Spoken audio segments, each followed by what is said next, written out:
திருச்செங்கோட்டில் நூதன முறையில் பிஎஸ்என்எல் நிறுவனத்திற்கு சொந்தமான காப்பர் ஒயர்களை திருடிய 8 பேரை போலீசார் கைது செய்தனர்.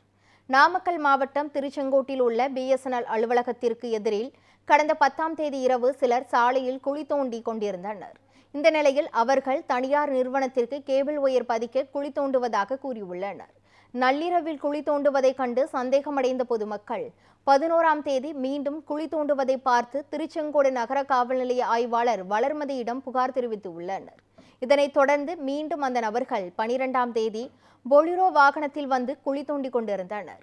அதனை கண்ட பிஎஸ்என்எல் நிறுவனத்தின் இளநிலை பொறியாளர் தினேஷ்குமார் நகர காவல் நிலைய ஆய்வாளர் வளர்மதிக்கு தகவல் கொடுத்தார்.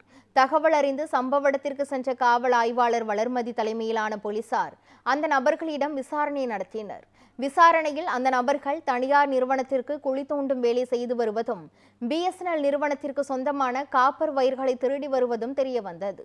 இதுகுறித்து வழக்கு பதிவு செய்த போலீசார் அந்த நபர்களிடமிருந்து 1,27,000 ரூபாய் மதிப்புள்ள காப்பர் ஒயர்கள் மற்றும் திருட்டிற்கு பயன்படுத்திய பொலிரோ வாகனம் ஆகியவற்றையும் பறிமுதல் செய்தனர்.